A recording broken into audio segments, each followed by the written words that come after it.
Dear students, last class में हमने पढ़ा था रस। रस किसे कहते हैं, रस के तत्व क्या क्या हैं,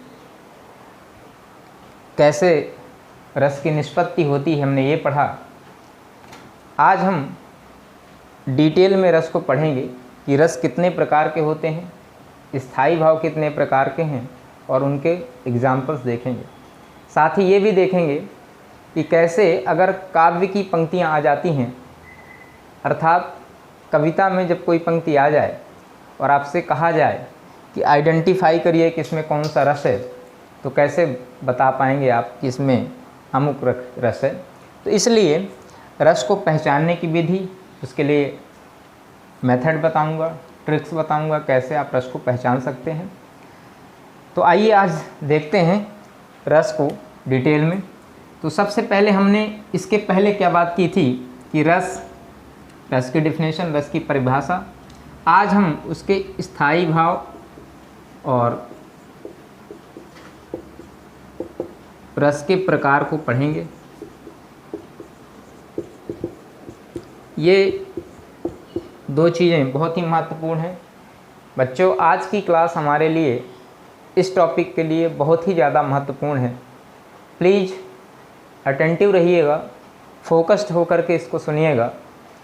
कहीं कोई चीज़ अगर मिस हो गई तो फिर आपको दोबारा से उसको ग्रैप्स करने में प्रॉब्लम होगी। तो सबसे पहले हमने ये जाना था कि हमारे पास जो भाव हैं, जो स्थायी भाव, विभाव, अनुभाव तथा संचारी भाव हैं, इन चार से मिल करके स्थायी भाव, विभाव, अनुभाव और ये संचारी भाव, अगर ये चारों मिल जाते हैं, चारों तत्वों का समावेश हो जाता है, तो किसकी निष्पत्ति हो जाती है, रस की निष्पत्ति हो जाती है। तो अब चूँकि हमने संचारी भाव भी पढ़ लिया, विभाव भी पढ़ लिया, अनुभाव भी पढ़ लिया, अब हमें क्या पढ़ना है, स्थायी भाव। तो सबसे पहले मैं आपको ये बता दूं कि रस क्या होता है, भाव प्रधान होता है। रस जो है वो भाव प्रधान होता है, अर्थात जो रस है उसमें भावों की प्रधानता होती है। मेन और इम्पॉर्टेंट चीज़ ये है कि रस भाव प्रधान होता है, इसमें भावों की प्रधानता होती है। और सबसे ज़्यादा जो महत्वपूर्ण बात वो ये है कि रस के लिए सबसे ज़्यादा जो प्रधान होता है वो क्या होता है, मुख्य होता है, वो स्थायी भाव होता है। अब आइए बात करते हैं स्थायी भाव। एक बार पुनः स्थायी भाव की डेफिनेशन। स्थायी भाव क्या होता है, जिन विषम परिस्थितियों में भी पाठक के हृदय में जो भाव सदैव विद्यमान रहते हैं, वो कभी चेंज नहीं होते। ठीक उसी प्रकार से जो हमारे स्थायी भाव हैं वो कभी चेंज नहीं होते। विषम परिस्थितियों में भी, परिस्थितियाँ कैसी भी हों, उन विषम परिस्थितियों में भी जो भाव सदैव विद्यमान रहते हैं, सदैव स्थिर रहते हैं, इसीलिए सदैव स्थायी रहते हैं, इसीलिए इसको स्थायी भाव कहते हैं। अब आगे बात करते हैं कितने प्रकार के स्थायी भाव होते हैं।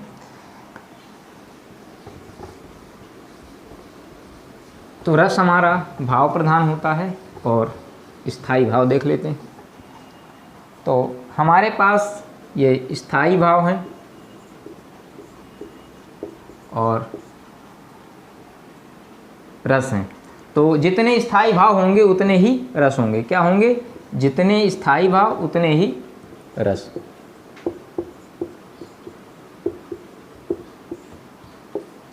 नंबर 1, श्रृंगार रस। इसका स्थायी भाव होता है रति, करुण, स्थायी भाव शोक,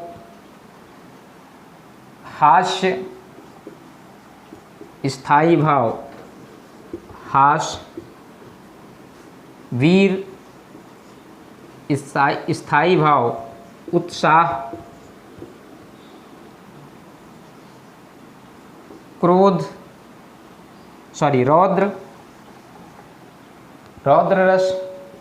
रौद्र रस का जो स्थायी भाव होगा वो होगा क्रोध।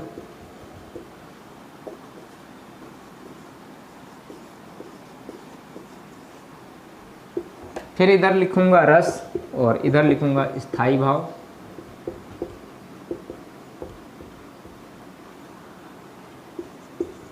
इसके बाद होगा हमारा अद्भुत रस।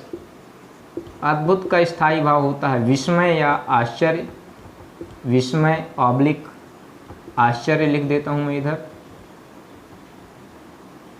विस्मय या आश्चर्य।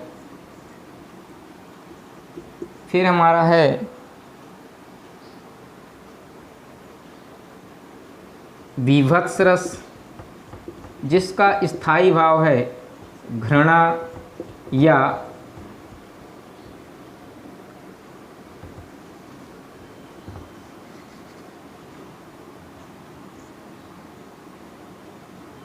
जिसका स्थायी भाव है घृणा, तो इसको जुगुप्सा भी कहते हैं।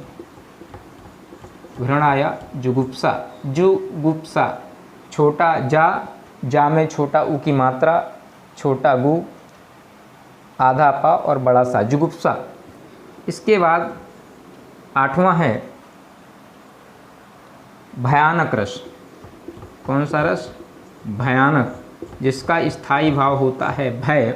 और 9वां होता है शांत रस, जिसका स्थायी भाव है निर्वेद। क्या है? स्थायी भाव निर्वेद। मैं शांत रस को थोड़ा सा अंडरलाइन करता हूँ। इसमें एक तथ्य है, एक फैक्ट्स है, जो कि कॉम्पिटिटिव एग्ज़ाम्स में पूछा जाता है। और श्रृंगार रस को भी मैं अंडरलाइन करता हूँ, करुण को भी अंडरलाइन करता हूँ और इनके सामने स्टार एस्ट्रिक साइन बना देता हूँ। ये कुछ बहुत ही महत्वपूर्ण है। इनके साथ कुछ फैक्ट्स हैं जो कि कॉम्पिटिटिव एग्ज़ाम्स में पूछा जाता है, इसलिए मुझे वो भी बताना है, तो ताकि मुझे याद रहे, इसलिए मैंने इनको मार्क कर लिया। सबसे पहले श्रृंगार रस, स्थायी भाव क्या है? रति। आप ध्यान से देखिए, 1 2 3 4 5 6 7 8 और 9, 1 2 3 4 5 6 7 8 और 9, ये 9 स्थायी भाव हैं। जितने स्थायी भाव उतने रस। चूँकि रस भाव प्रधान होता है, अर्थात रस में किसकी प्रधानता होती है? भावों की प्रधानता होती है। और जो भाव हैं उनमें जो प्रधान भाव है वो क्या है? स्थायी भाव। जो मुख्य भाव है वो क्या है? स्थायी भाव। अगर ये स्थायी भाव ना हो, यदि स्थायी भाव ही ना हो, मान लीजिए आलम्बन विभाव है, अनुभाव है, संचारी भाव, ये सारी चीज़ें हैं, लेकिन स्थायी भाव ही ना हो, तो क्या रस की निष्पत्ति होगी? नहीं होगी। तो स्थायी भाव इन सभी भावों में प्रधान है, मुख्य है। बाकी सब सहयोगी भाव हैं, लेकिन स्थायी भाव मुख्य भाव है, प्रधान भाव। तो चूंकि रस भाव प्रधान है, जैसा कि हम जानते हैं, मैंने भी बताया, रस क्या है? रस भाव प्रधान है। भाव प्रधान है, ग्राम प्रधान नहीं लिखा मैंने, भाव प्रधान है। मतलब रस में जो है भावों की प्रधानता होती है। तो चूंकि रस भाव प्रधान है, इसलिए स्थायी भाव जितने होंगे उतने क्या होंगे? रस होंगे। जितने स्थायी भाव उतने रस, जितने स्थायी भाव होंगे उतने ही रस होंगे। तो चूंकि 9 स्थायी भाव हैं तो 9 रस हैं। पहला है श्रृंगार रस, जिसका स्थायी भाव होता है रति। रति का अर्थ है प्रेम। तो श्रृंगार रस जिसका स्थायी भाव क्या है? रति है। और ये जो रति है, ये जो प्रेम है, ये एक व्यापक विषय है। प्रेम माता पिता के प्रति भी हो सकता है, भगवान के प्रति भी हो सकता है, बच्चों के प्रति हो सकता है, शिशु के प्रति हो सकता है, पेड़ पौधों के प्रति हो सकता है, नेचर के प्रति हो सकता है, पति पत्नी के बीच हो सकता है, भाई बहन के बीच हो सकता है, नायक नायिका के बीच प्रेम हो सकता है, तो प्रेमी प्रेमिका के बीच प्रेम हो सकता है। तो इसका जो स्कोप है वो बहुत ह्यूज है, बहुत वाइड रेंज में फैला हुआ है प्रेम। तो अगर हम बात करें प्रेम को, तो अगर मैं यहाँ पर केवल प्रेम को श्रृंगार से के साथ जोड़ दूँ तो ये कहीं ना कहीं संकुचित विचारधारा होगी। इसीलिए व्याकरणाचार्यों ने इसी प्रेम को दो और भागों में विभक्त कर दिया, एक तो शिशु विषयक और दूसरा है भगवत विषयक। एक तो भगवान के लिए प्रेम, एक शिशु के लिए प्रेम, बच्चों के लिए। तो जब शिशु विषयक रति होता है तो वात्सल्य रस हो जाता है, जब भगवत विषयक रति होता है तो वो भक्ति रस हो जाता है। आगे हम इसको डिटेल में अभी पढ़ेंगे, जब ये सारा कुछ कंप्लीट कर लेंगे, जब सारे 9 रस हो जाएंगे तो ये 2 रस हम बाद में पढ़ेंगे। तो मुख्य प्रधान रस कितने होते हैं? 9। 2 और हो गए, चूँकि रति 2 भागों में आगे डिवाइड हो जाता है, शिशु विषयक रति और भगवत विषयक रति।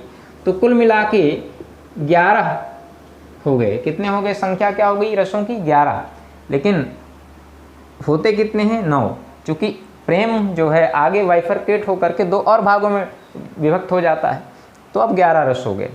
आगे हम इनको पहले पढ़ लेते हैं, फिर इसको आगे देखते हैं।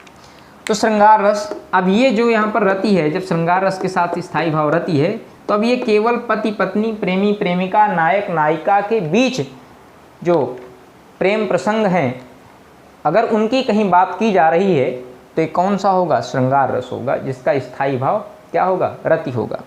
तो श्रृंगार रस की परिभाषा क्या होगी? मैं एक डेफिनेशन आपको बता देता हूँ। मैं मात्र एक डेफिनेशन बताऊँगा, आपको 9 की 9 डेफिनेशन याद हो जाएंगी। सबसे पहले एक डेफिनेशन लिखते हैं।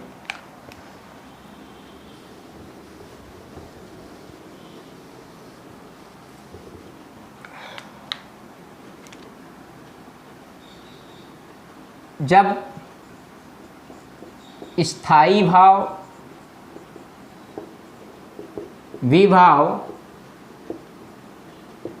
अनुभाव तथा संचारी भाव के संयोग से, संचारी भाव के संयोग से, संयोग मतलब योग से स्थायी भाव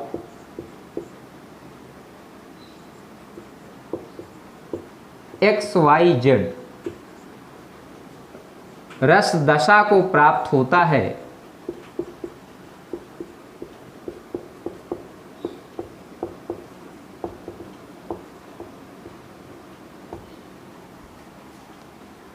तो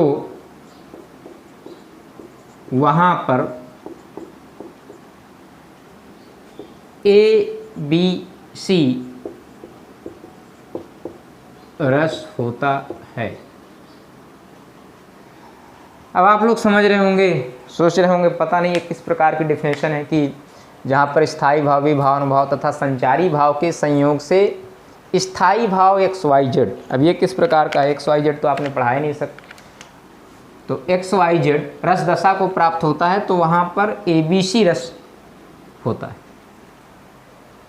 या ABC रस की निष्पत्ति होती है। अब देखते हैं, कहने का आशय ये है, जहाँ स्थायी भाव XYZ लिखा है, मान लीजिए आपको श्रृंगार रस की डेफिनेशन बतानी है, तो श्रृंगार रस का स्थायी भाव क्या होता है? रति। आप स्थायी भाव के आगे जो XYZ लिखा है, मतलब उसकी जगह आप क्या रिप्लेस करेंगे? यहाँ स्थायी भाव रति लिख देंगे। तो जिसका आपने स्थायी भाव लिखा उसी का रस का नाम लिखेंगे, तो रस क्या हो जाएगा? श्रृंगार। रस क्या हो जाएगा? श्रृंगार। अब डेफिनेशन पढ़िए। जब स्थायी भाव, विभाव, अनुभाव, जब स्थायी भाव, विभाव, अनुभाव तथा संचारी भाव के संयोग से स्थायी भाव रति रस दशा को प्राप्त होता है तो वहाँ पर श्रृंगार रस होता है। अब एक एक करके रिप्लेस करते जाते हैं, देखते जाते हैं। आप देखिएगा ध्यान से बोर्ड में, जब स्थायी भाव, विभाव, अनुभाव तथा संचारी भाव के संयोग से स्थायी भाव शोक, स्थायी भाव शोक रस दशा को प्राप्त होता है तो वहाँ पर करुण रस होता है। एक और एग्जाम्पल देखते हैं। जब स्थायी भाव, विभाव, अनुभाव तथा संचारी भाव के संयोग से स्थायी भाव हास रस दशा को, यहाँ पर ये जो स्थायी भाव हास है इसको स्थायी भाव XYZ की जगह पर रिप्लेस कर देंगे।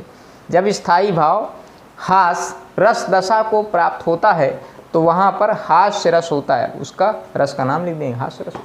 अब आप 9 के 9 डिफिनेशन ऐसे ही याद कर सकते हैं कि जब स्थायी भाव, विभाव, अनुभाव तथा संचारी भाव के संयोग से, जब स्थायी भाव, विभाव, अनुभाव तथा संचारी भाव के संयोग से स्थायी भाव उत्साह रस दशा को प्राप्त होता है तो वहाँ पर वीर रस होता है।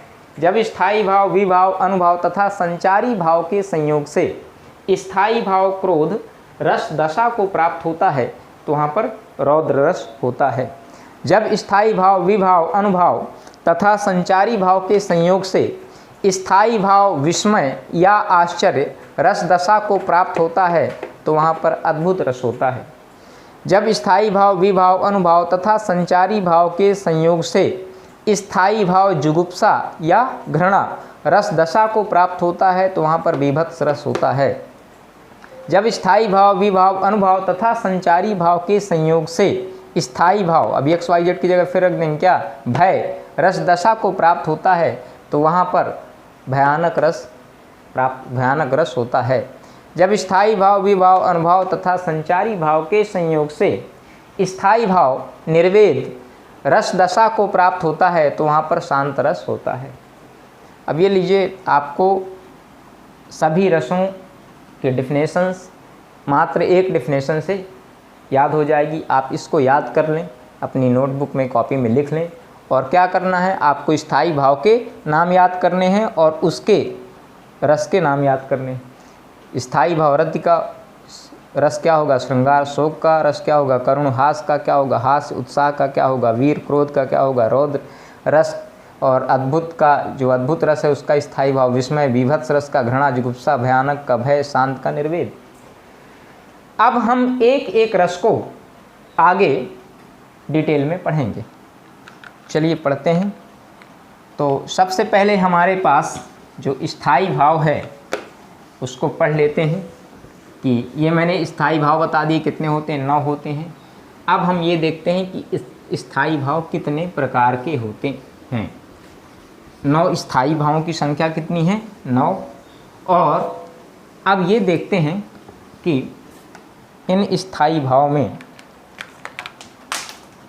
नंबर 1, इन स्थायी भाव में क्या क्या और चीज़ें हैं। स्थायी भाव 2 प्रकार के होते हैं। स्थायी भाव हो गया, ये 9 हो गए। इसके बाद विभाव देख लेते हैं। विभाव बताना था, माफ़ कीजिएगा। विभाव 2 प्रकार के होते हैं, आलंबन विभाव और उद्दीपन विभाव।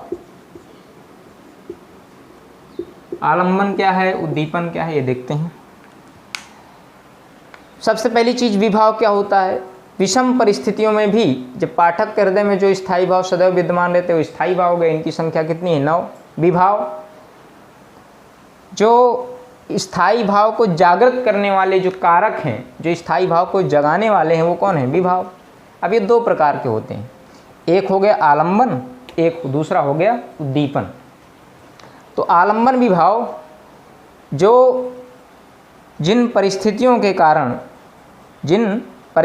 कारण जिसे देख करके स्थायी भाव जागृत होता है, जिसको देख करके, जिसको महसूस करके स्थायी भाव जागृत होता है, वो आलंबन विभाव। सहारा देता है, वो आश्रय है। ये क्या करता है, बेस प्रोवाइड करता है। किसको, स्थायी भाव को जागृत करने के लिए बेस कौन देता है, ये अभी मैं आगे एग्जाम्पल दूंगा जब तो समझ में आएगा। आलंबन विभाव क्या है, स्थायी भाव को जागृत करने के लिए आधार देता है। उद्दीपन क्या है, इसको प्रेरित करता है, इसको मोटिवेट करता है, मोटिवेशन का काम करता है, मोटिवेट करता है, प्रेरित करता है। भी आगे देखते हैं। उद्दीपित करता है, उसको और प्रज्वलित करता है। उस जैसे आग में आप घी डालें तो आग प्रज्वलित होती है, तेज होती है, तो ये ठीक उसी को और अत्यधिक प्रज्वलित करता है, उस भाव को और अत्यधिक जगाता है और जागृत करता है। ये 2 हो गए। अब आगे बात करते हैं कि रस को डिटेल में पढ़ते हैं एक एक को। तो सर्वप्रथम जो रस है वो हमारा है श्रृंगार रस, जिसका स्थायी भाव क्या है, रति है। तो श्रृंगार इसको मैंने हाईलाइट भी किया था कि मुझे इसमें कुछ इम्पॉर्टेंट चीज़ है वो बतानी है आपको कॉम्पिटिटिव एग्ज़ाम्स के लिए। तो ये भी देखते हैं। नंबर 1 श्रृंगार, जिसका स्थायी भाव क्या है? रति। तो श्रृंगार रस जिसका स्थायी भाव है रति, तो जहाँ पर नायक नायिका प्रेमी प्रेमिका की प्रेम अवस्था का वर्णन मिलता है उसे हम क्या कहते हैं? श्रृंगार रस। जहाँ पर नायक नायिका प्रेमी प्रेमिका पति पत्नी आदि के प्रेम अवस्था का वर्णन मिलता है, तो इनके जब प्रेम अवस्था का वर्णन प्राप्त हो जहाँ पर आपको मिले तो वहाँ पर कौन सा रस हो जाएगा? श्रृंगार रस। अब ये श्रृंगार रस के भी 2 प्रकार होते हैं, एक संयोग श्रृंगार और दूसरा होता है वियोग श्रृंगार। वियोग श्रृंगार को अन्य शब्दों में विप्रलंब भी कहते हैं। क्या कहते हैं? विप्रलंब।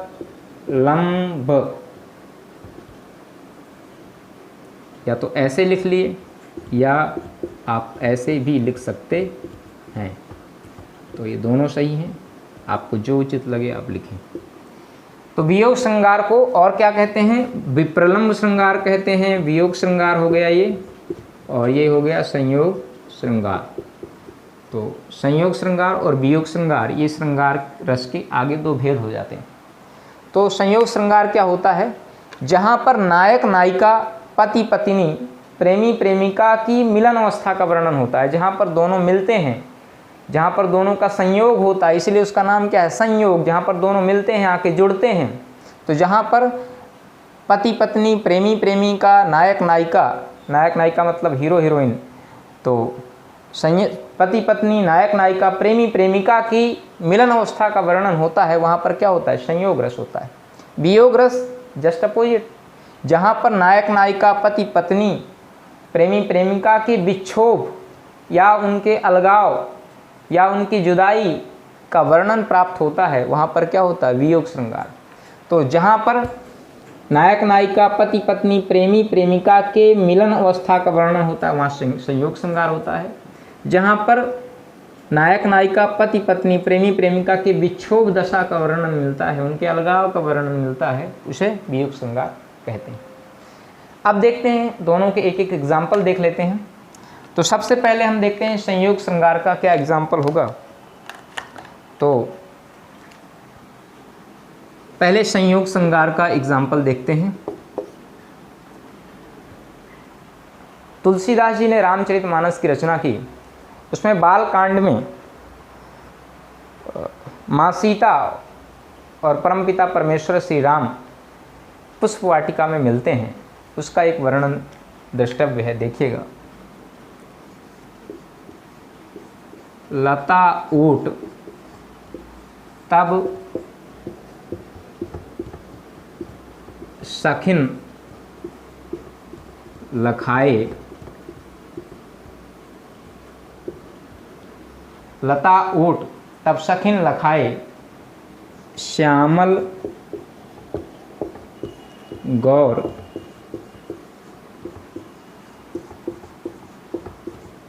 किशोर, श्यामल गौर किशोर सुहाए।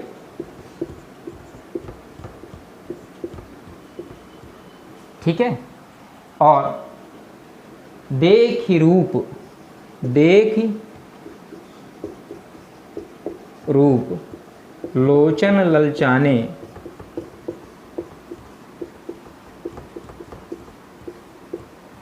देख रूप लोचन ललचाने, हर से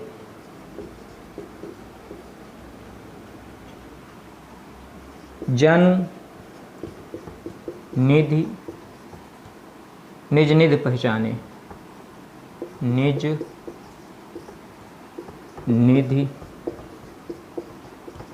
पहचाने। इसके बाद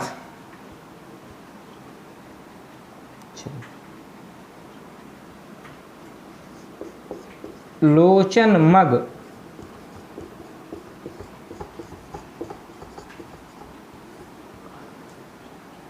राम ही उर आनी,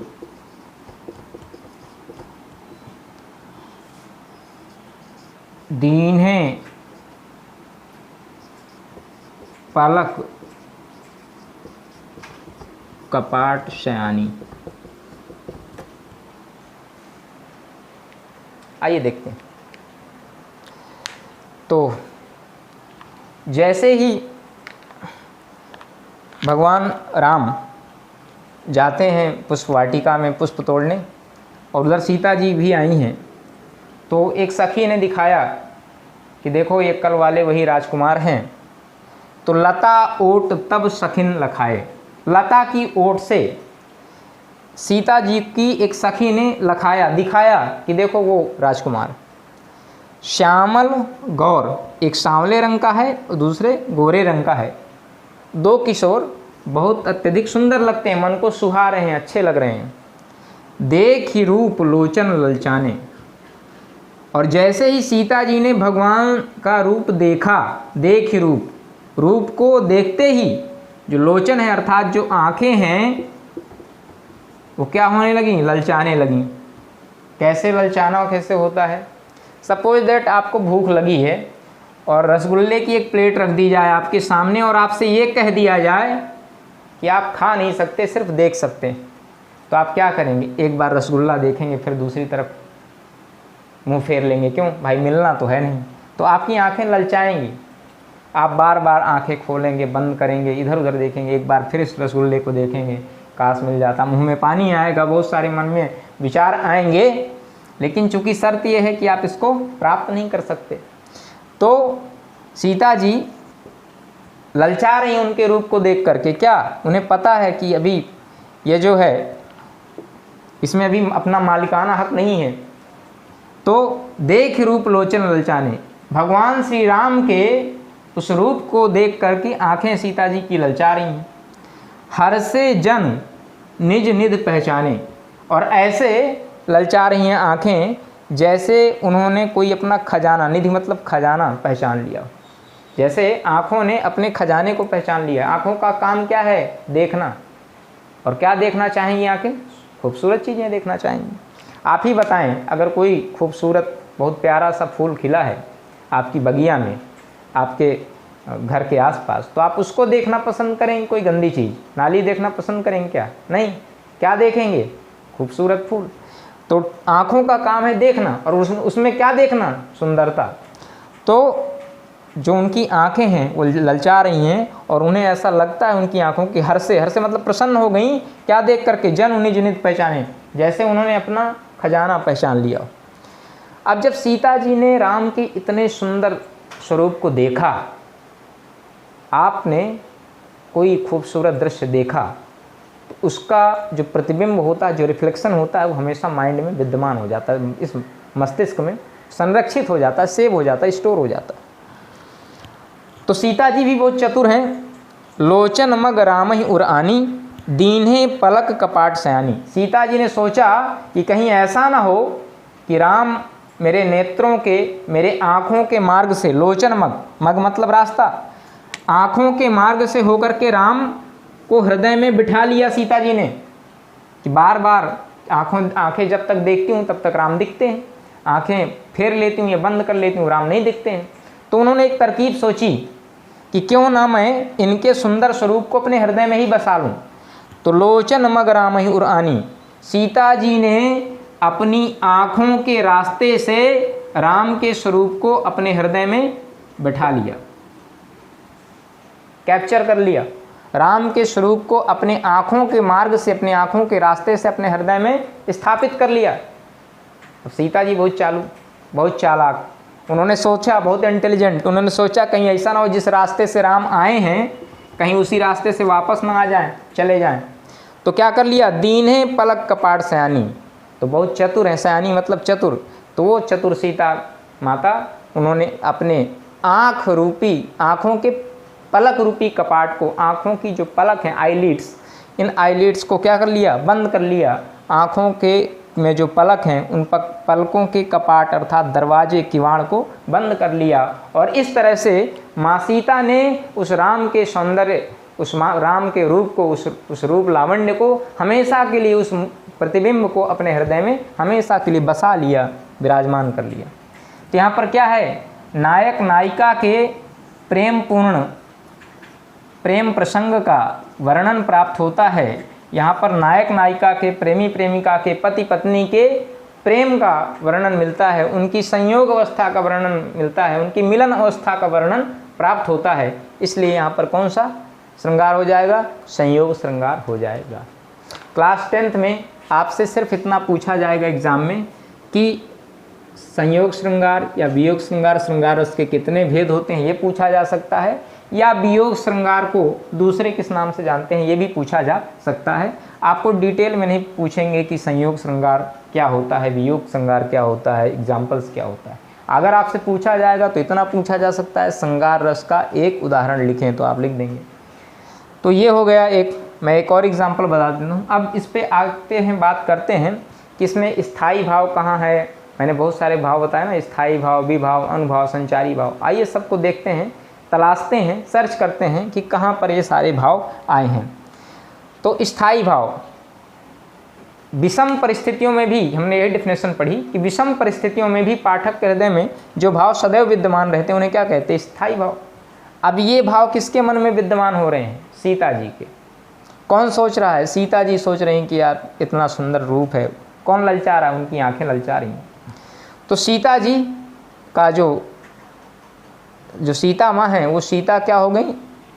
यहाँ पर लिखते हैं,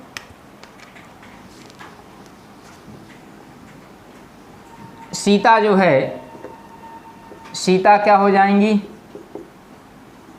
स्थायी भाव किसके मन में जागृत हुआ? माँ सीता के। तो स्थायी भाव क्या हो जाएगा? यहाँ पर रति हो जाएगा। सीता के हृदय में जागृत हुआ स्थायी भाव। क्या स्थायी भाव है? क्या? रति, प्रेम की बात हो रही है। अब विभाव क्या है? दो विभाव हैं, एक आलंबन और उद्दीपन। किसके हृदय में ये भाव जागृत हो रहे हैं? सीता जी के हृदय में। क्यों हो रहे हैं? राम जी के सुंदर स्वरूप को देख करके, श्यामल गौर किशोर सुहाए, इनके सुंदर स्वरूप को देख करके, तो राम के का जो सौंदर्य है, जो राम का स्वरूप है, जो राम है स्वयं, उनको देख करके राम क्या हो गए? उद्दीपन हो गए। राम हो गए उद्दीपन विभाव, सीता हो गई आलंबन विभाव। अब अनुभाव, शारीरिक चेष्टाएं। सीता जी ने क्या किया? पलक कभी बंद करती हैं, कभी खोलती हैं, और क्या करती हैं? कभी इधर मुंह करती हैं, कभी उधर करती हैं, है ना। तो ये क्या हो गया? ये हो गया, कभी मुस्कुराती हैं, ठीक है, कभी मुस्कुराती हैं, कभी एकटक देखती हैं। तो ये क्या हो गई? शारीरिक चेष्टाएं हो गई, शरीर इन्वॉल्व हो गया ना। फिजिकली इन्वॉल्वमेंट जहाँ पर जाता है, जहाँ शारीरिक चेष्टाएं होने लगती हैं, वो क्या है? अनुभाव हो गया। अब इसके बाद बात करते हैं संचारी भाव। संचारी भाव क्या है? मन में जब ये भाव बाकी जागृत हो रहे थे तो मन में पैरेलल कुछ और भाव जागृत हो रहे थे। क्या? काश यही मेरे पति के रूप में, इन्हीं के साथ मेरा स्वयंवर हो जाए, है ना, और काश हम इनसे बात कर पाते। बहुत सारी चीज़ें मन में आ रही थीं। तो स्मृति, कभी वो याद करती हैं भगवान के स्वरूप को बार बार। तो ये सारी चीज़ें क्या हो गई? संचारी भाव। तो ये हो गया पूरा। अब इसके बाद हम बात करते हैं कि मैंने इसको हाईलाइट क्यों किया था। तो इसको हाईलाइट इसलिए किया था क्योंकि श्रृंगार रस को रसों का राजा कहा जाता है। इसे रस राज के नाम से भी पुकारते हैं। तो श्रृंगार रस को रस राज भी कहते हैं। एग्ज़ाम्स में अभी लेटेस्ट एग्ज़ाम में पूछा गया था ये कि श्रृंगार रसों का राजा किसे कहा जाता है या रसराज किसे कहते हैं। तो श्रृंगार रस को रसों का राजा कहा जाता है। श्रृंगार रस में 3 चीज़ें याद रखिएगा। एक, रसराज किसे कहते हैं। नंबर 1, वियोग श्रृंगार को किस नाम से जानते हैं? तो विप्रलंभ। ये एग्ज़ाम में ज़रूर पूछा जाता है, ठीक है, क्योंकि बच्चे क्या करते हैं, हमेशा सरल सरल चीज़ें याद करते हैं। संयोग याद कर लिया, वियोग। अब ये विप्रलंभ थोड़ा सा डिफ़िकल्ट सा लग रहा है, सोचे कौन याद करो, चलो यही सरल वाला, इजी वाला ठीक है। तो इसलिए ये पूछा जाता है विप्रलंभ श्रृंगार। और क्या पूछा जाएगा? इसका उदाहरण लिखने को आ सकता है, इसकी डेफिनेशन लिखने को आ सकती है, और एक कविता दी जाएगी, उसमें से आइडेंटिफाई करना है कि इसमें श्रृंगार रस है कि नहीं है। तो ये 1 2 3 4 और ये 5 प्रकार के बनते हैं प्रश्न इसमें। बाकी में 3 प्रकार के प्रश्न आएंगे, एक उदाहरण लिखना, परिभाषा लिखना और आइडेंटिफाई करना, और स्थायी भाव का नाम और स्थायी भाव का नाम और उसके जो रस है उसका नाम लिखने के लिए आएगा। रस का नाम और स्थायी भाव का नाम कि इधर बोल देगा XYZ का रस क्या होगा, XYZ स्थायी भाव है तो इसका रस क्या होगा, बोल दिया ये ऐसे दे दिया और पूछ लिया कि श्रृंगार का स्थायी भाव क्या है। तो ये कभी रस दे देगा, स्थायी भाव पूछेगा, कभी स्थायी भाव दे देगा, रस पूछेगा। तो ये आपको याद होना चाहिए। नेक्स्ट बात करते हैं अगले रस की। आशा करता हूँ आप लोगों को समझ में आ रहा होगा। अगर कहीं पर कोई भी डाउट हो आप प्लीज़ कमेंट बॉक्स में कमेंट करेंगे और यथाशीघ्र मैं आकर के आपकी संशय, आपके जो डाउट्स हैं उनको क्लियर करूँगा। तो नेक्स्ट एग्जाम्पल है हमारा करुण रस। स्थायी भाव क्या है, शोक। देखिए सबसे पहले बात करते हैं कि शोक जो करुण रस है वो क्यों महत्वपूर्ण क्यों है ना। कोई व्यक्ति महसूस क्यों करना चाहेगा शोक को, कोई नहीं चाहता दुखी होना, कोई नहीं चाहता रोना, लेकिन ये शोक क्यों महत्वपूर्ण है। शोक बहुत महत्वपूर्ण है। रीज़न ये कि शोक से जो करुण रस है, जो शोक स्थायी भाव है जिसका, उससे होता क्या है, 2 भाव जागृत होते हैं। एक तो समाज के लिए, लोगों के लिए दया का भाव जागृत होता है, दया भाव जागृत होता है, नंबर 1। नंबर 2, परमपिता परमेश्वर अर्थात ईश्वर की जो सत्ता है उस पर विश्वास होता है, यकीन होता है। कैसे दया भाव कैसे जागृत होता है, मर्सी है ना, ये कैसे आते हैं, काइंडनेस। अभी आप देखिए इस समय जो पेंडेमिक सिचुएशन चल रही है, बहुत सारे लोग गरीबों को भोजन करा रहे हैं। क्यों?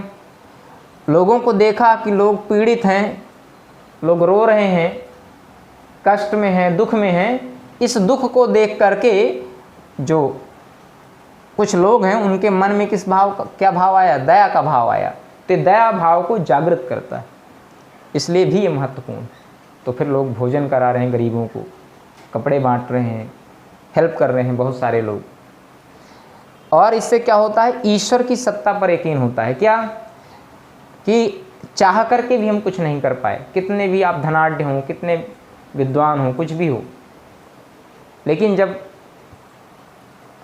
शोक होता है तो सामने वाले को सिर्फ ईश्वर का नाम याद आता है। आप महसूस करिएगा इस चीज़ को। अगर आपको कभी तकलीफ़ होती है तो हे राम हाय राम करते हैं, भले ही चाहे आप ईश्वर का नाम ना लेते हो वैसे डेली रूटीन में, लेकिन अगर आप तकलीफ़ में हैं, आपको दर्द हो रहा है, बहुत दिन से आप परेशान हैं, तो दर्द के समय आपको ईश्वर की याद आती है। तो ये 2 कारणों से, एक तो ईश्वर की परम सत्ता पर यकीन होता है, विश्वास होता है, ईश्वर को हम याद करते हैं, और दूसरा मानव मूल्यों का भी वर्धन होता है, मानव मूल्य भी निखर के सामने आते हैं, दया करुणा जैसे भाव जागृत होते हैं। तो इसलिए करुण रस महत्वपूर्ण है। ये आपसे 10th 12th तक नहीं पूछा जाएगा। आफ्टर 12th ग्रेजुएशन या पोस्ट ग्रेजुएशन में जब आप हिंदी पढ़ेंगे या कंपटीशन का एग्ज़ाम देंगे तब आपसे पूछा जाएगा, या हो सकता है किसी इंटरव्यू में आपसे पूछ लिया जाए। ये करुण रस जिसका स्थायी भाव शोक है, बताइए दुख क्यों आवश्यक है मनुष्य के लिए। तो आप कहेंगे सर दुख इसलिए आवश्यक है कि ये मानव मूल्यों को निखारता है, क्योंकि इसमें दया करुणा जैसे भाव पलते हैं, और इसमें ईश्वर के प्रति जो है विश्वास बढ़ता है। हम ईश्वर की परम सत्ता पर, उस सुपर पावर, जो सुप्रीम पावर है, उस पर विश्वास करते हैं। नहीं तो आदमी ऐसा समझ ले, नहीं आई एम द गॉड। इसलिए ईश्वर पर विश्वास बना रहे, इसलिए भी आवश्यक है। और समाज में जो उपेक्षित वर्ग हैं, पीड़ित वर्ग हैं, जो पिछली पंक्ति में खड़ा एक गरीब है, उसके प्रति भी दया करुणा आदि के भाव जागृत होते रहे। तो अब आगे बात करते हैं कि करुण रस जिसका स्थायी भाव शोक है, इसका डेफिनेशन फिर से वही होगी, स्थायी भाव, विभाव, अनुभाव तथा संचारी भाव के संयोग से जब स्थायी भाव शोक रस दशा को प्राप्त होता है तो वहाँ पर करुण रस होता है। ठीक है, अब इसका एक उदाहरण देख लेते हैं। तो जो शोक रस है, करुण रस है, इसका स्थायी भाव है शोक। शोक विकल सब रोवहि रानी, शोक विकल सब रोवहि रानी। देखिए अगेन तुलसीदास जी, रामचरितमानस, शोक विकल सब रोवहि रानी, सभी जो रानियां हैं शोक से व्याकुल हैं और सब रो रही हैं। और क्यों रो रही हैं? इसलिए कि ब्यूटी पार्लर बंद था लॉकडाउन में, इसलिए रो रही हैं। बताइए, खूबसूरत नहीं इसलिए रो रही हैं? नहीं, तुलसीदास जी ने वही खंडन किया, इसी चीज का कैंसिल कर दिया। क्या? रूप शील बल तेज बखानी। कहने का आशय, तुलसीदास जी ने कहा कि नहीं, रूप के लिए नहीं रो रही हैं, शील के लिए नहीं रो रही हैं, बल के लिए नहीं रो रही हैं, तेज के लिए नहीं रो रही हैं। रूप शील बल तेज बखानी, उनमें बहुत रूपवती हैं, बहुत सुशील हैं, शक्तिहीन नहीं हैं, शक्तिशाली हैं, और उनमें बहुत तेज है और अच्छी बकता है। तो रूप शील बल तेज बखानी। और करहि विलाप अनेक प्रकारा, करहि विलाप अनेक प्रकारा, परहि भूमि तल बारहि बारा, परहि भूमि तल बारहि बारा। अब देखिए प्रसंग क्या है। चक्रवर्ती सम्राट दशरथ की मृत्यु हो गई है। राम जब वनगमन के लिए जाते हैं तो वो ये दुख बर्दाश्त नहीं कर पाते हैं, सह नहीं पाते हैं, और उनके प्राण पखेरु उड़ जाते हैं, उनकी मृत्यु हो जाती है। तो शोक विकल, तो जो तीनों रानियां हैं, कौशल्या, कैकेयी, सुमित्रा आदि जो तीनों रानियां हैं, दशरथ जी की मृत्यु जब हो गई तो तीनों रानियां शोक से व्याकुल हो गईं और सभी रानियां रोने लगीं, रोवहि रानी।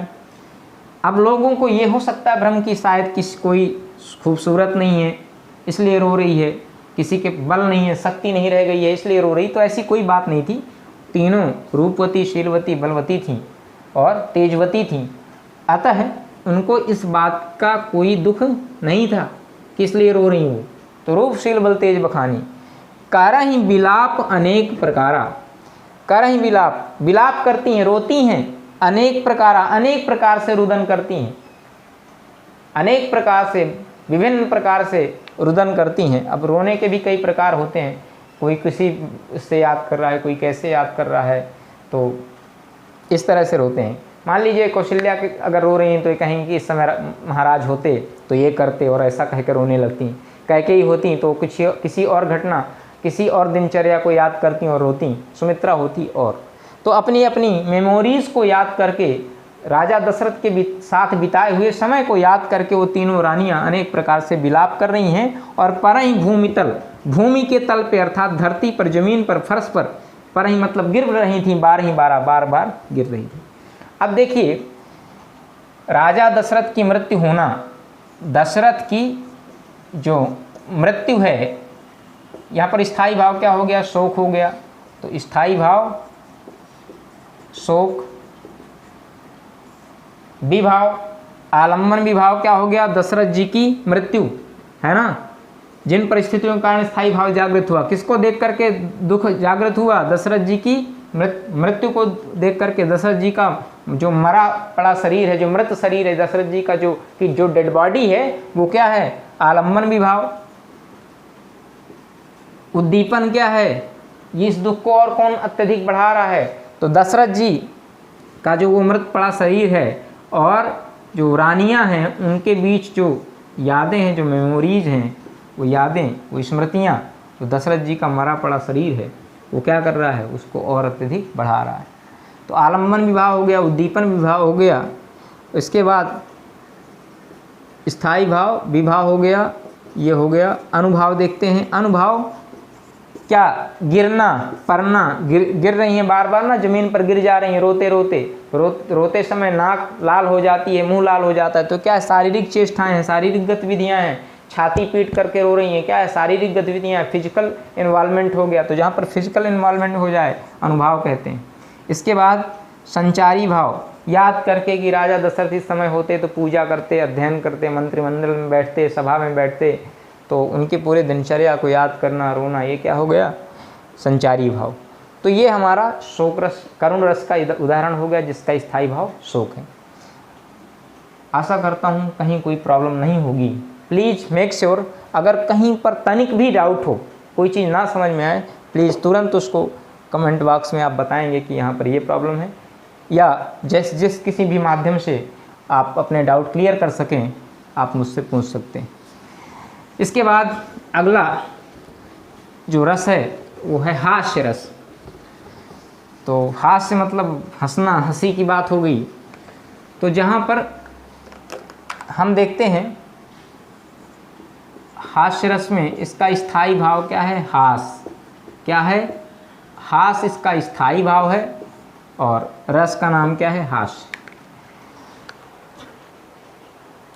डेफिनेशन सारी वही है, फिर से एक बार और बता देता हूँ। स्थायी भाव, विभाव, अनुभाव तथा संचारी भाव के संयोग से जब स्थायी भाव हास रस दशा को प्राप्त होता है, तो वहाँ पर क्या होता है, हास्य रस होता है। तो हास्य रस का उदाहरण है, हास्य रस का, मोदक पाकर नाचता, थुलथुल बाल गणेश, पेट सूंड हिलने लगे, हंसते शिवा शिवेश। मोदक, मोदक मतलब लड्डू,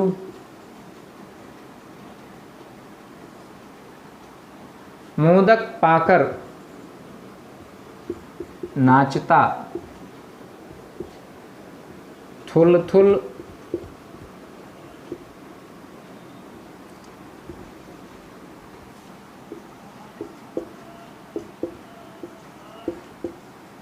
बाल गणेश, पेट सूंड हिलने लगे, हंसते शिवा शिवेश।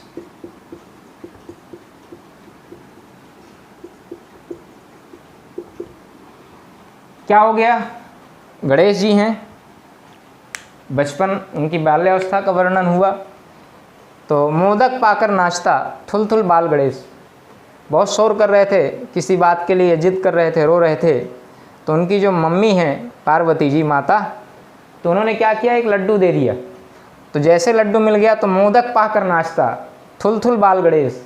तो उनका जो मोटा सा थुलथुल सा शरीर है, तो लड्डू पा करके भगवान गणेश नाचने लगे, और पेट सूंड हिलने लगे। और जब वो नाचने लगे, लड्डू पा करके जो उन्हें खुशी हुई, तो जब वो नाचने लगे तो कभी उनका पेट हिले, कभी सूंड हिले। इस दृश्य को देख करके शिवा और शिवेश अर्थात माँ पार्वती और भगवान शिव दोनों हंसने लगे। तो ये हो गया, मोदक पाकर नाचता, थुलथुल बाल गणेश, पेट सूंड हिलने लगे, हंसते शिवा शिवेश। इसी तरह हास्य रस के बहुत सारे अनेक एग्जाम्पल्स हैं। तो अपनी अलग अलग वेशभूषा से, अपनी बातों से अगर कोई व्यक्ति हास्य रस की निष्पत्ति कर रहा है, हास्य स्थायी भाव की निष्पत्ति कर रहा है, तो वहाँ पर कौन सा रस हो जाएगा, हास्य रस। नेक्स्ट बात करते हैं वीर रस की। तो अगला जो हमारा रस है वो है वीर रस।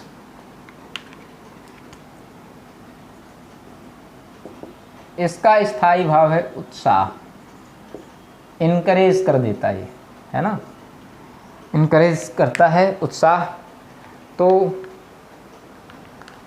उत्साह स्थायी भाव है, रस है वीर। स्थायी भाव, विभाव, अनुभाव तथा संचारी भाव के संयोग से जब स्थायी भाव उत्साह रस दशा को प्राप्त होता है, तो वहाँ पर वीर रस होता है। द्वारिका प्रसाद महेश्वरी की एक मुझे कविता याद आती है, मैंने कभी बचपन में पढ़ी थी। वीर तुम बढ़े चलो, धीर तुम बढ़े चलो, सामने पहाड़ हो, सिंह की दहाड़ हो, तुम कभी रुको नहीं, तुम कभी झुको नहीं, वीर तुम बढ़े चलो, धीर तुम बढ़े चलो। क्या है, वीर रस का एग्जाम्पल है ना। तो खूब लड़ी मर्दानी वह तो झांसी वाली रानी सुभद्रा कुमारी चौहान की कविता है। खूब लड़ी मर्दानी वह तो झांसी वाली रानी थी। अंग्रेजों हर बोलों के मुख हमने सुनी कहानी थी, खूब लड़ी बुंदेले हर बोलों के मुख हमने सुनी कहानी थी, खूब लड़ी मर्दानी वह तो झांसी वाली रानी थी। तो दीज आर द एग्जाम्पल्स। अभी ऐसे बहुत सारे एग्जाम्पल्स हैं, मैं एक लिख देता हूँ। वीर तुम बढ़े चलो,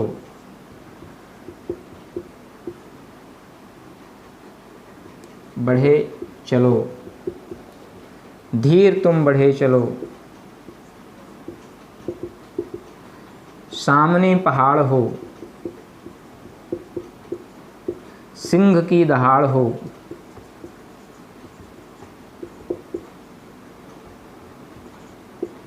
तुम कभी रुको नहीं, तुम कभी झुको नहीं, वीर तुम बढ़े चलो, धीर तुम बढ़े चलो।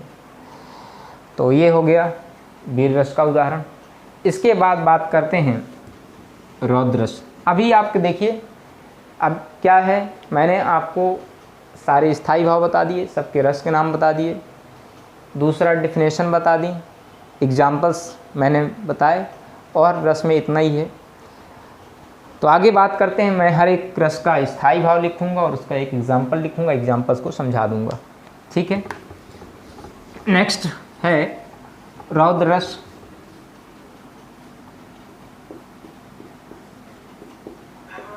रौद्र रस का स्थायी भाव जो है वो है क्रोध। तो मुझे मैथिली शरण गुप्त की बात याद आती है, उन्होंने जयद्रथ वध में लिखा था। जयद्रथ वध में क्या होता है, जब अभिमन्यु को घेर करके मार दिया जाता है, चक्रव्यूह की रचना की जाती है, और जो अभिमन्यु है निहत्था हो जाता है। जब उसको गलत तरीके से, अन्यायपूर्ण तरीके से जब उसकी मृत्यु हो जाती है, भगवान केशव श्री कृष्ण आते हैं और अर्जुन से बताते हैं कि तुम्हारा जो पुत्र है अभिमन्यु 16 वर्षीय बच्चा, उसको अन्यायपूर्ण तरीके से जयद्रथ आदि लोगों ने मिलकर मार डाला। तो अर्जुन सौगंध खाता है, ओथ लेता है कि अब मैं जो है जयद्रथ को नहीं छोड़ूंगा, जयद्रथ को मारूंगा। तो जयद्रथ वध में मैथिली शरण गुप्त ने लिखा कि श्री कृष्ण के सुन वचन,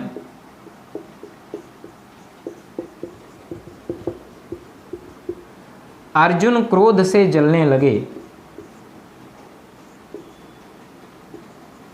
श्री कृष्ण के सुन वचन, अर्जुन क्रोध से जलने लगे। सब शील अपना भूल कर, सब शील अपना भूल कर, ध्यान दीजिएगा शब्दों पे, कर तल युगल मलने लगे।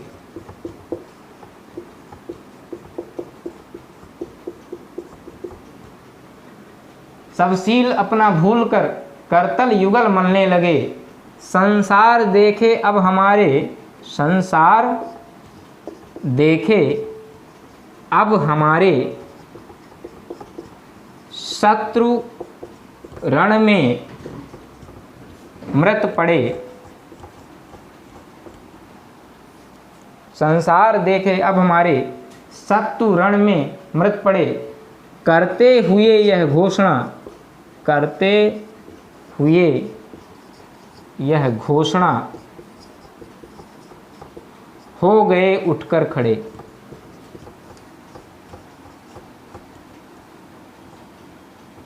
हो गए उठकर खड़े। देखिए मैथिली शरण गुप्त ने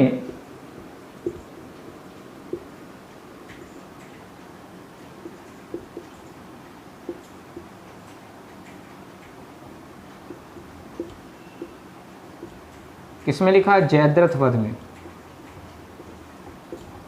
उनकी एक रचना है, बहुत प्रसिद्ध है, जयद्रथ वध।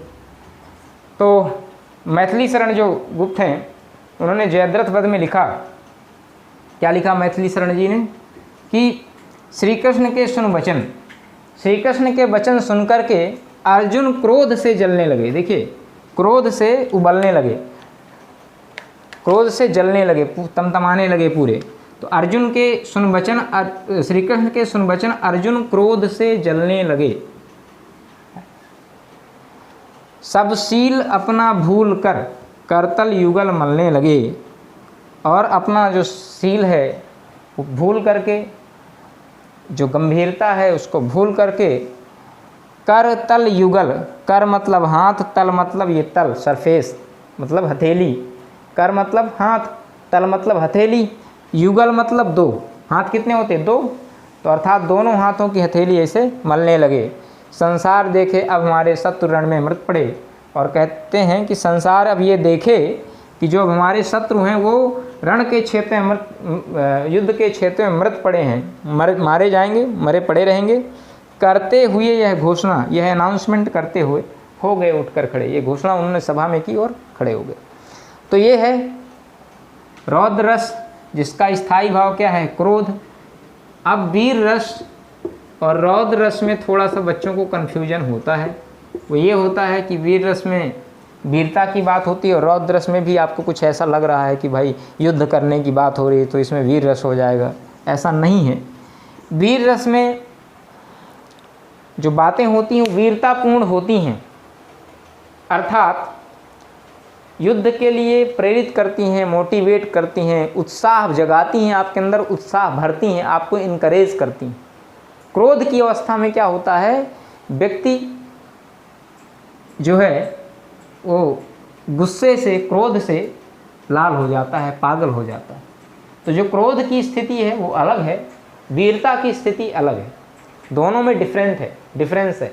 अगर आपको दोनों स्थितियों को देखना है तो आज आप ऐसे दो काम करिए कि माता पिता के सामने कुछ ऐसा गलत काम करिए तो आप उनको, या तो आपको क्रोध देखने को मिलेगा या तो फिर वीर रस देखने को मिलेगा। तो आपको प्रैक्टिकल इससे अच्छा नॉलेज हो जाएगा। अगर क्रोध आएगा तो उसका परिणाम आपके ऊपर अच्छा होगा, अगर वीर रस होगा, उत्साह जागृत होगा तो अलग होगा। तो ये दोनों अलग अलग स्थितियां हैं, आप देख लीजिएगा। नेक्स्ट है अद्भुत।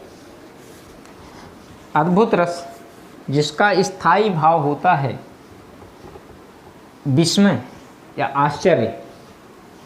अद्भुत रस जिसका स्थायी भाव क्या होता है? आश्चर्य या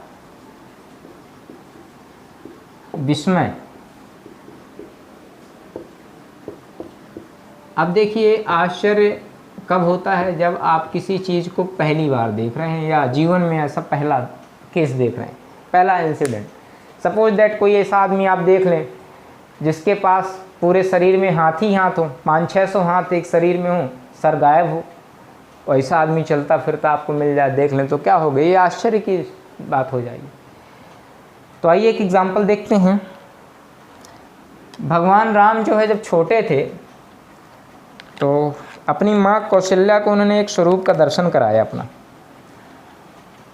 देखते हैं। दिख रावा निज मातहि, दिख रावा निज मातहि, अद्भुत रूप अखंड, कोटि कोटि रोम रोम प्रति लागे, रोम रोम प्रति लागे,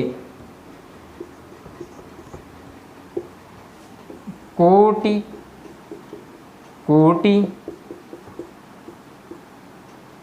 ब्रह्मांड। देखिए तुलसीदास जी ने क्या लिखा? भगवान राम ने मिट्टी खा ली, है ना। तो भगवान ने मिट्टी खा ली, छोटे बाल्यावस्था का वर्ण है। तो माँ कौशल्या ने कहा कि दिखाओ दिखाओ, मुंह खोलो, क्या खाया है। तो भगवान ने कहा कि अच्छा मैं तुम्हें दिखाता हूँ क्या खाया मैंने। तो भगवान ने मुंह खोल दिया। तो दिख रावा निज मातहि, अद्भुत रूप अखंड, अखंड रूप का निर्माण किया उन्होंने, अपना अखंड रूप दिखाया, अपना जो विराट रूप है उसका दर्शन कराया। और क्या देखा माँ ने मुँह खोल करके कि अरे इसके अंदर तो पूरा संसार, पूरी सृष्टि समाई है, केवल न केवल पृथ्वी, पूरा ब्रह्मांड समाया हुआ है। रोम रोम प्रति लागे कोटि कोटि ब्रह्मांड, एक एक रोए में करोड़ों करोड़ ब्रह्मांड समाये हुए हैं। एक रोया भगवान के शरीर का रोम रोम प्रति लागे, एक एक रोया भगवान का कोटि कोटि ब्रह्मांड के समान लग रहा है। तो इस परिस्थिति को अगर कोई माँ अपने छोटे से बच्चे में देख ले तो वो माँ बेहोश हो जाएगी भैया, तुरंत गिर पड़ेगी। आपके घर में कोई बच्चा वैसा देख लें आप, पालने में अभी झूल रहा है या खेल रहा है और अचानक से ऐसा रूप दिखा दे, तो मुझे लगता है उस घर के आधे लोगों को हॉस्पिटल ले जाना पड़ेगा, होश आवास नहीं रहेगा। तो माँ कौशल्या जो है जब ऐसा रूप देखती हैं तो फिर कहती हैं कीजिए प्रभु लीला। तो वो आगे है, आगे पढ़ बताता हूँ मैं। तो फिर उसमें निवेदन करती हैं भगवान से कि प्रभु शिशु लीला कीजिए, वही अच्छा है। तो एक तो ये हो गया अद्भुत रस का उदाहरण। दूसरा और देखते हैं,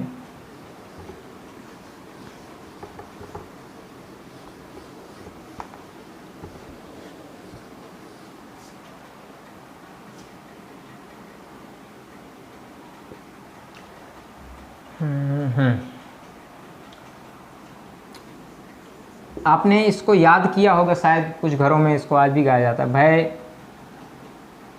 प्रगट कृपाला,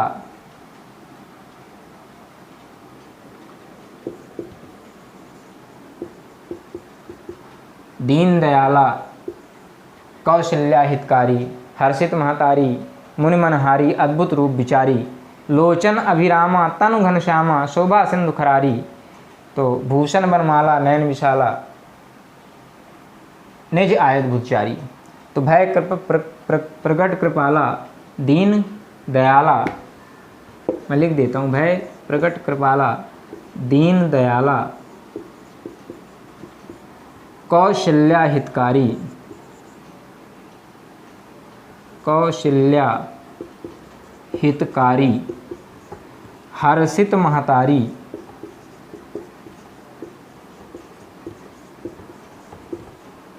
मुनि मनहारी, अद्भुत रूप विचारी।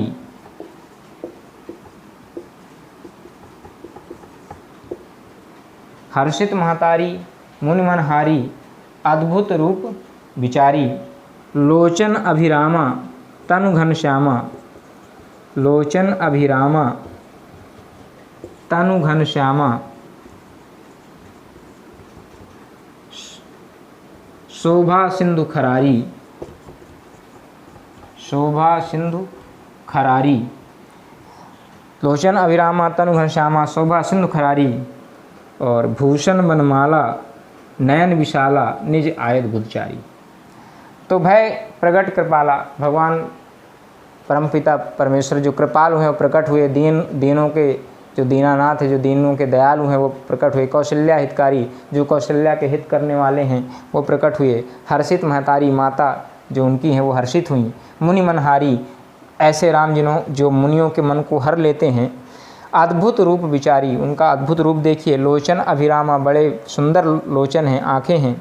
तनु घनश्यामा, जो उनका शरीर है वो घनश्याम है, सांवले वर्ण का है। शोभा सिंधु खरारी, और सिंधु की जैसी शोभा है, अथाह सागर की तरह। और भूषण वनमाला, भूषण जो है, जो आभूषण है वो वन की जो माला है, वनों की माला है, उसको पहने हुए हैं।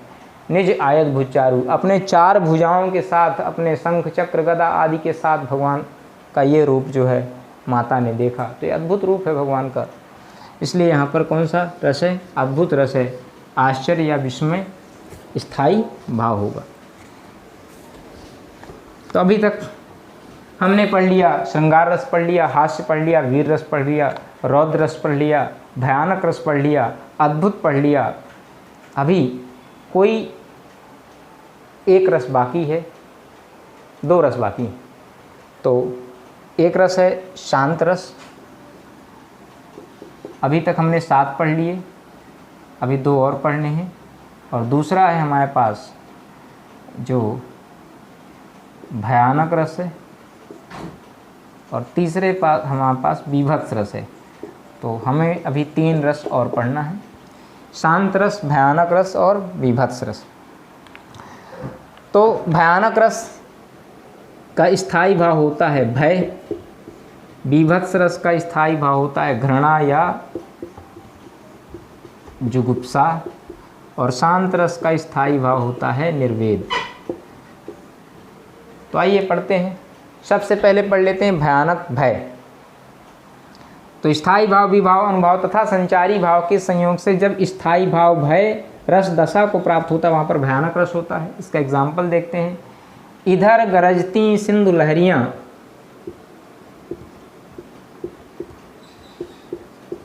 जयशंकर प्रसाद जी की रचना है। इधर गरजती उससे लिया गया है, सिंधु लहरियाँ, इधर लहरती सिंधु, इधर गरजती सिंधु लहरियाँ, कुटिल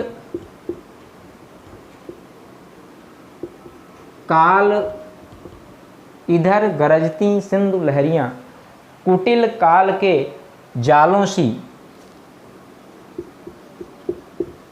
जालों सी, ये पहली पंक्ति यहाँ पर पूर्ण होती है। कहाँ से? यहाँ से। इधर गरजती सिंधु लहरियाँ कुटिल काल के जालों सी, चली आ रही फेन उगलती, चली आ रही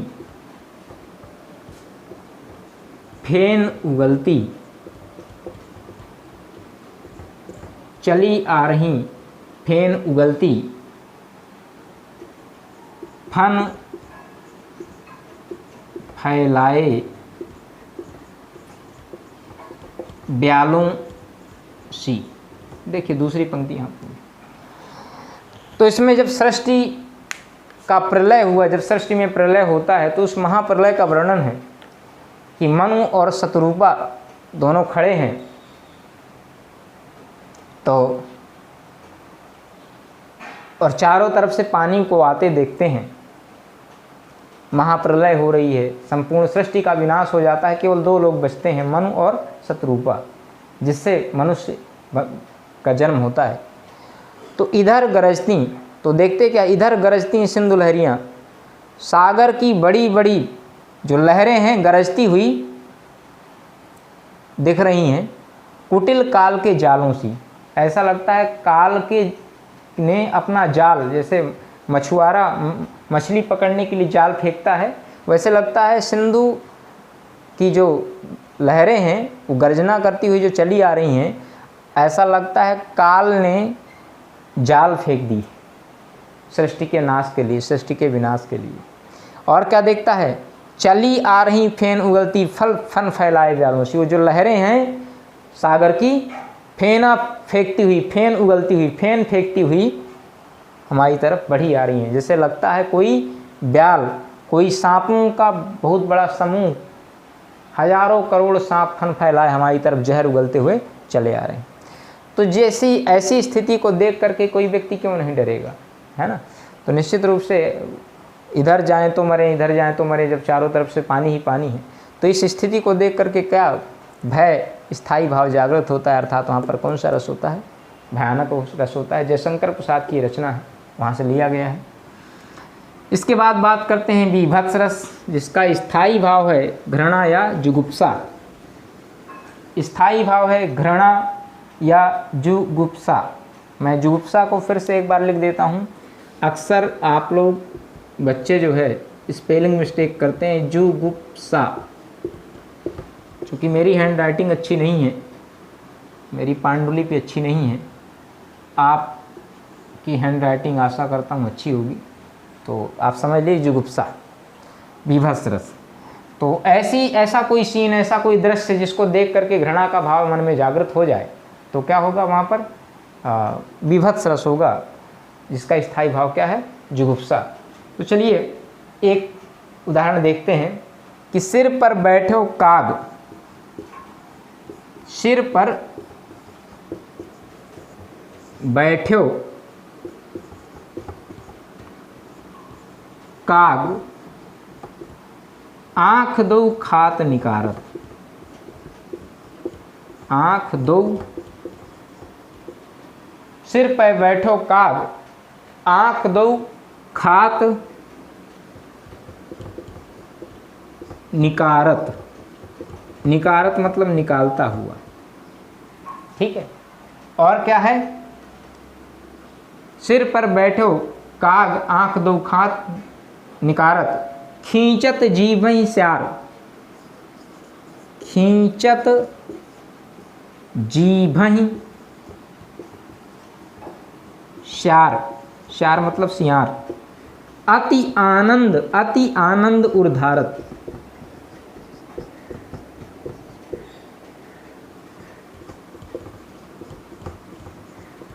वाह क्या अच्छा सीन है? खींचत जीभ श्यार, अति आनंद ऊर्धारत। और क्या होता है? गीध, एक गीध भी है। गीध जांघ को, गीध जांघ को खोदी खोदी के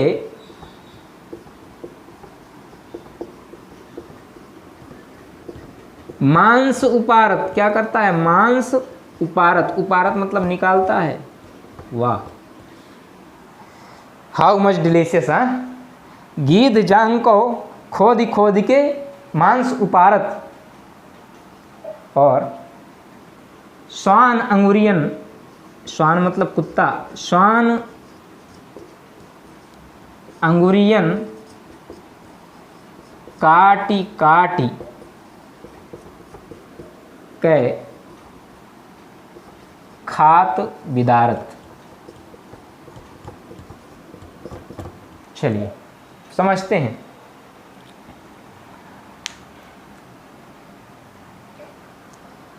सिर पर बैठो काग आंख दो खात निकारत। भारतेंदु हरिश्चंद्र ने, सत्य हरिश्चंद्र आपने नाटक देखा होगा। हरिश्चंद्र जो सत्यवादी हरिश्चंद्र हैं वो हैं, उनकी ड्यूटी लगी है काशी बनारस में एक स्मशान घाट में जहाँ मुर्दे जलाए जाते हैं। तो वो दृश्य क्या देखते हैं हरिश्चंद्र जी? भारतेंदु हरिश्चंद्र ने लिखा कि एक लाश है, उस लाश के ऊपर सिर पर बैठे काग, एक कौवा बैठा है सिर पर, आँख दो खात निकारत। एक लाश के ऊपर एक कौवा बैठा हुआ है और वो क्या कर रहा है? दोनों आँखों को निकाल के खा रहा है। आँख दो खात निकारत, दोनों आँखों को, कौवा जो है दोनों आँखों को, सिर पर बैठा हुआ लाश के, और दोनों आँखों को निकाल निकाल के चोंच से खा रहा है। खींचत जीभई श्यार, एक सियार आ गया, श्यार, तो वो आ गया उस लाश की जीभ को, उस लाश की जीभ को, उस लाश की जिह्वा को, टंग को खींच करके, खींचत मतलब खींचता है, अति आनंद ऊर्धारत। और उसको ऐसा करके इतना आनंद आ रहा है, सोचिए ऐसा लगता है कि उसको अमृत मिल गया है, दुनिया का सबसे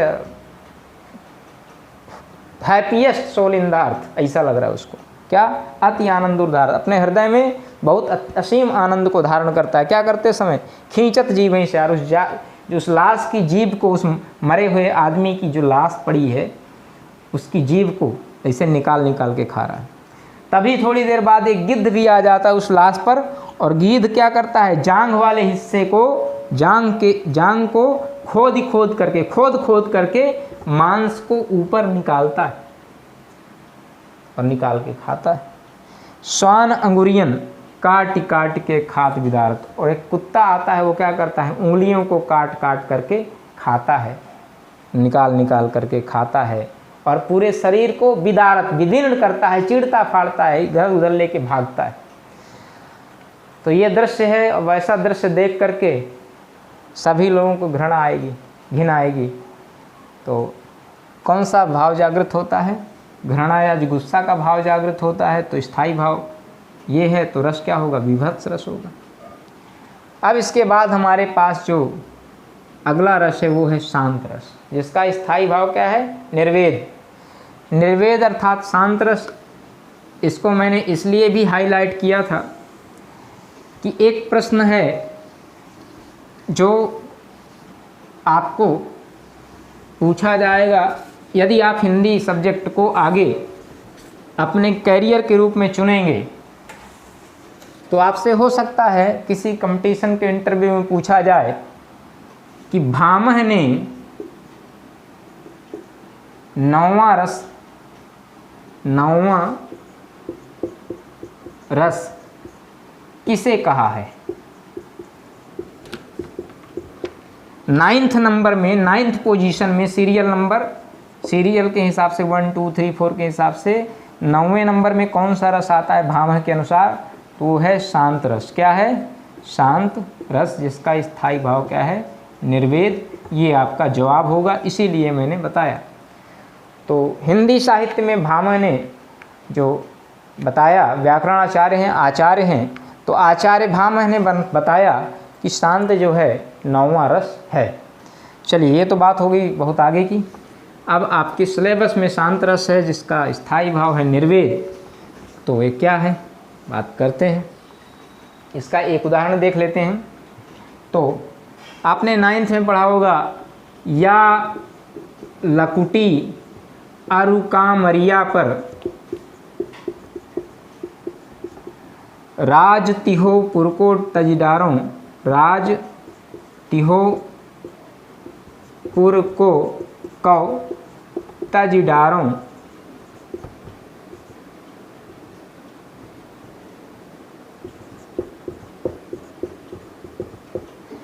या लकुटी अरुकामरिया पर राज तिहो पुरको तजदारों, और 8 सिद्ध 9 निधि को सुख, 8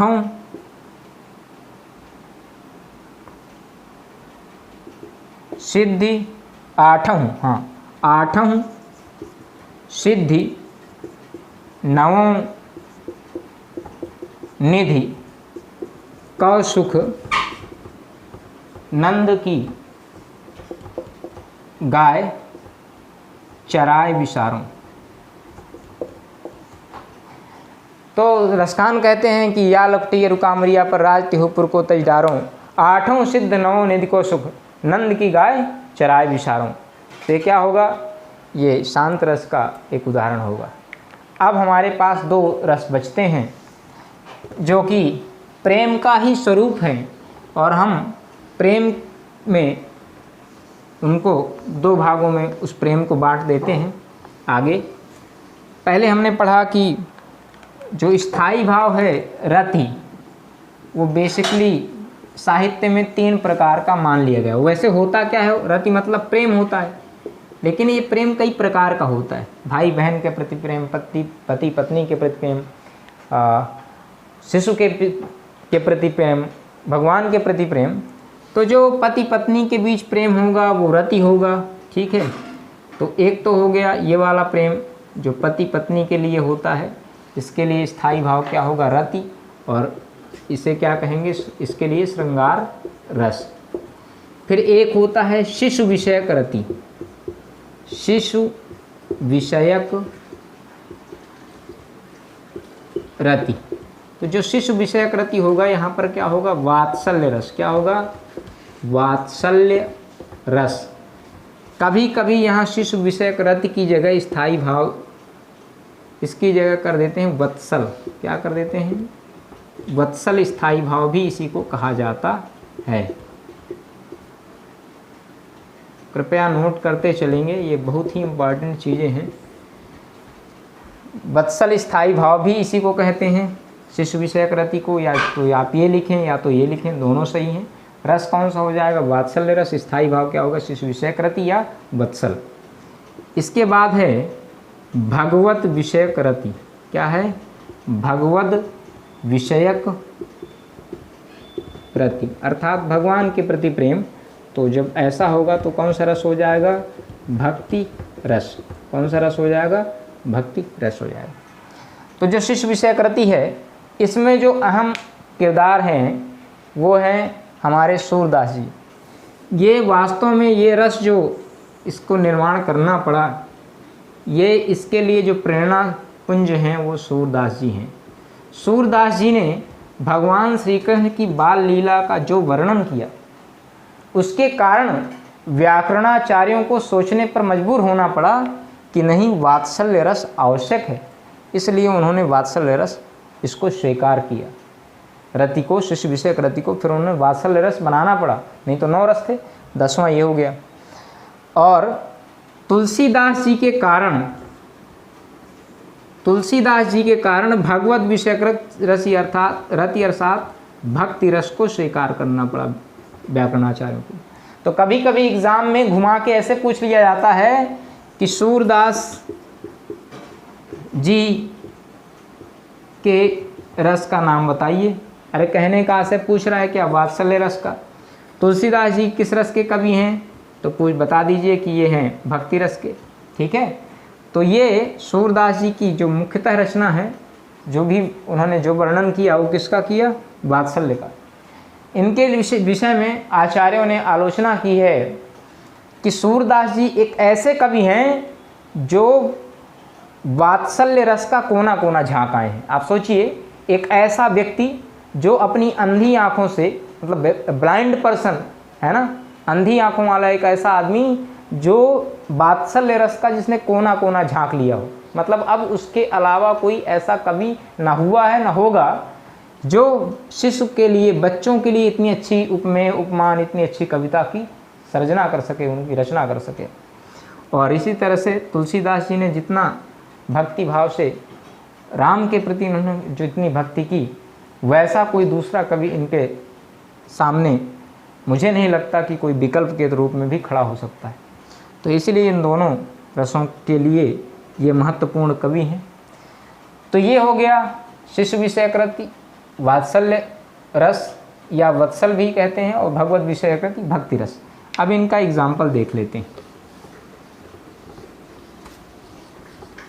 दोनों के एक एक एग्जाम्पल्स देख लेते हैं। पहले देखते हैं वात्सल्य रस का। वात्सल्य रस, इसका स्थायी भाव क्या हो जाएगा? वत्सल अथवा शिशु विषयक रति। आप याद करिएगा, शिशु विषयक रति या वत्सल, ये इसका स्थायी भाव हो जाएगा, ठीक है। और ये हो जाएगा रस, ये रस का नाम। तो इसका एक उदाहरण देखते हैं। किलकत कान्ह, सूरदास जी का ही उदाहरण है। किलकत कान्ह भुटुरुवन आवत,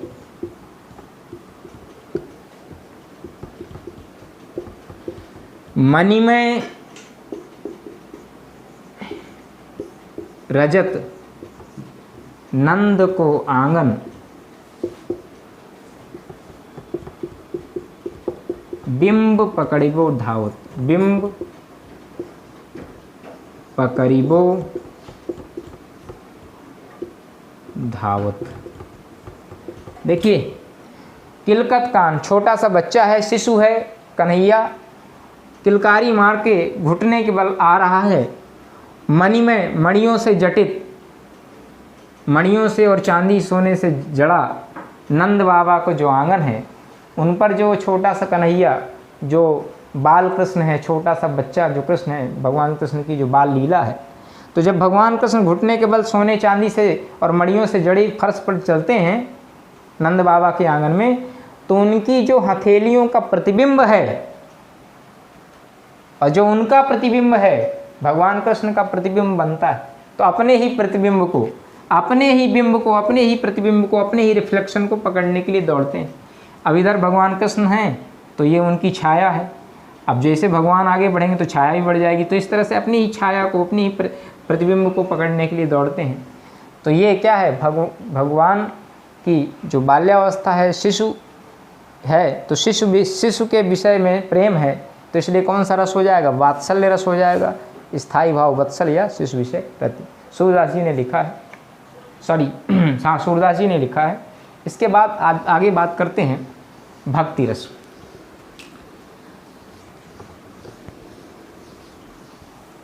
भक्ति रस, भक्ति रस स्थायी भाव क्या है? भगवत विषयक रति, जहाँ पर भगवान के प्रति प्रेम हो। तो तुलसीदास जी कहते हैं, राम जपू, राम जपू, राम जपू बावरे, ऐ पगले राम का जाप करो, राम का जाप करो, राम का जाप करो। क्यों जाप करो राम का? क्यों? घोर भव नीर निधि, घोर भव नीर निधि, नाम निज नावरे। देखिए कितनी बड़ी बात कह दी तुलसीदास जी ने। राम जप, राम जप, राम जप बावरे। ऐ बावरे, ऐ मनुष्य, ऐ पागल मनुष्य, राम का जाप कर, राम का जाप कर, राम का जाप कर, 3 बार कहा। राम का जाप करो, राम का स्मरण करो, राम का स्मरण करो। क्यों करो राम का? घोर भव, ये जो भव है, ये जो संसार है, जो संसार सागर है, भव नीर निधि, नीर मतलब पानी, निधि मतलब खजाना। पानी का खजाना क्या होता है? ब्लड बैंक, हाँ, स्टेट बैंक ऑफ इंडिया। फिर क्या हो गया? मतलब सागर। पानी का खजाना कहाँ होता है? सागर में। तो ये जो संसार रूपी सागर है, भव मतलब संसार, भव मतलब क्या हुआ? संसार। तो संसार सागर में ये जो घोर संसार सागर है, इससे उस पार जाने के लिए भगवान का नाम, नाम निज, निज मतलब अपनी, हमारी जो नाव है वो क्या है? नाव मतलब नाव, हमारी नाव क्या है? भगवान श्री कृष्ण, भगवान राम का नाव। तो इस संसार सागर से यदि आप उस पार जाना चाहते हैं तो नाम निज नाव रे, तो ये भगवान का जो नाम है राम, ये जो राम नाम है क्या है? एक नाव की तरह है। इस नौका से, इस नाम रूपी नौका के सहारे हम उस पार चले जाएंगे। तो ये हो गया भक्ति रस। प्यारे बच्चों, आज हमने रस को पूर्णतया पढ़ लिया। मुझे नहीं लगता कि इसमें अब किसी भी प्रकार का कोई भी अंश बचा होगा।